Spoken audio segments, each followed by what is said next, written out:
The reasons for and against going electric. It's all the buzz in the automotive industry as more and more manufacturers add EVs to their portfolio.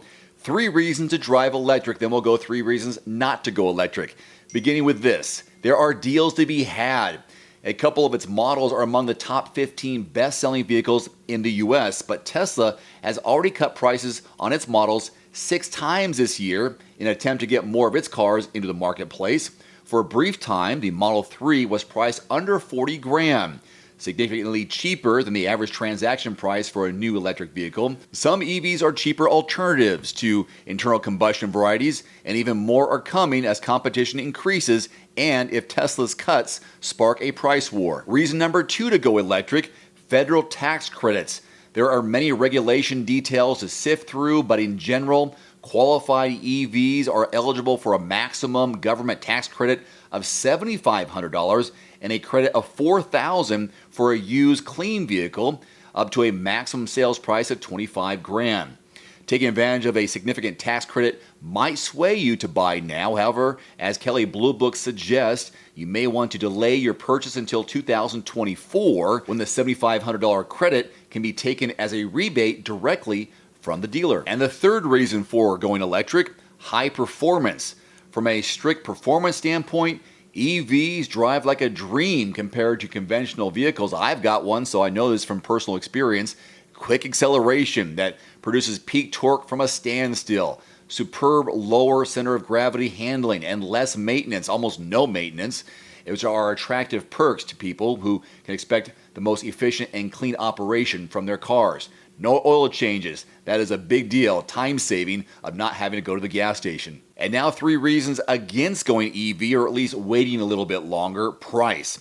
Without taking a federal tax credit into account, the average transaction price for a new EV was around $60,000 in January of 2023. That's according to Edmunds. Buoyed by the enormous cost of lithium used in the EV battery production, the minimum sticker price of $30,000 to $40,000 is way beyond the means of the average American driver.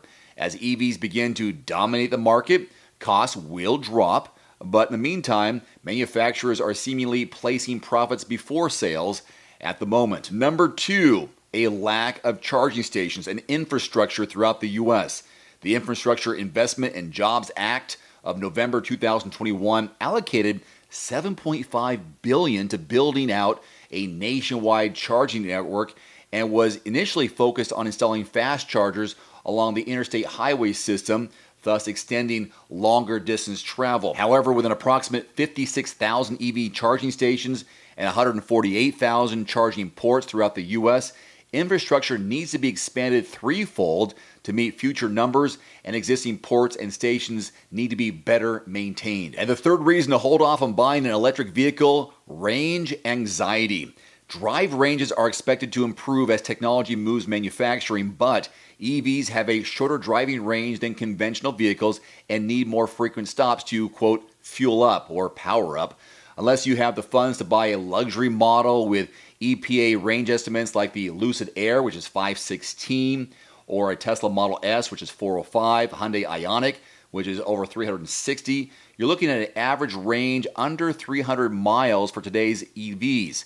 Quote, it's likely you'll be able to buy an EV with a longer range a year or 2 from now than you can today. This according to Kelley Blue Book. So my question to you is an EV in your future? If so, when? 6 months, 12 months, 18 months, or longer? And if you have one now, what's your current range? And is it sufficient for what you're doing? For my family, we have 2 vehicles, a truck and a Tesla. So Tesla is great for around town or short trips, but the truck is more for those longer trips and something we can haul in. But that's just our personal preferences. What about yours? Please leave those in the comments section below. One final note, if you are in the market for a new vehicle soon, great. Connect with your local dealership and price and test drive at least 3 different vehicles.